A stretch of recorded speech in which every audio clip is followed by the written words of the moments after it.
Welcome back, guys. We got a 2024 Mustang update video concerning the taillights. As you can see, there is no water inside the taillights anymore. That's right, guys. We got a dealership to work with us and get those taillights covered under warranty. No problems. But guys, these taillights, drop some comments down below. What do you think a set of these taillights cost? Or matter of fact, what do you think each one of these taillights cost? I'll give you a second to comment that right down below. But while we're waiting for you to drop your comments on the cost of what those taillights are, I made a post a couple days ago about putting 87 octane in the 2024 Mustang, and there was a lot of just uninformed kickback on that post. You should only put 93 in it. It's recommended 93. Yada yada yada. All right, just a bunch of people that just don't know what they're talking about, because clearly you go to the car's fuel door, clearly marked 80, unless I've got the only 2024 Mustang to say 87 octane on it in the world, then 87 octane is all you need to run in these cars. Now, will it make more power than 93? Yes, that has been verified on a dyno. But to all the commenters that are saying that running 87 octane in the car is going to damage it, it's going to destroy the bearings, yeah, that is just uninformed, uneducated internet warriors. Now that these cars have port and direct fuel injection, you've got dual fueling. Now, yes, this car is 12-to-1 compression, as is the GT350. Now, the GT350 only gets premium fuel or E85. And if you go to the fuel door, it clearly says 91 premium or more.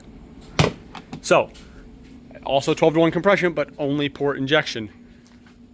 The 2024 Mustang Gen 450 is dual fuel injection. It's got port and direct injection. So they get away with 12-to-1 compression, 87 octane, because of the dual fueling. It's not that complicated, guys. It's right there on the door. You will not make the rated advertised power. That, again, like I said, has been verified on a dyno. But as far as what you can run in the car and what is safe to run in the car, 87 octane is all you need to run, especially with these cars just being naturally aspirated, unmodified. Now, once the car gets the Roush supercharger, yes, it'll be 93 octane or higher only from that point forward. But for now, 87 octane, guys, that's all you need. All right, so now that we went through that, these taillights, each from Ford, under warranty, the bill for each taillight, $1,700 per taillight. Ford is proud of these taillights, and to replace the taillights, get this, guys, this just another dumb design with the S650.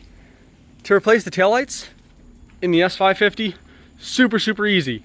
Lift up the trunk, undo the trim in this inside, undo the electrical connector, undo a couple 10mm bolts, slide the housing off, put the new one on. No, the S650, you've got to pull the rear bumper to replace the taillights. So that also has been verified, because there are some tabs that are down here underneath the bumper cover, and you have to,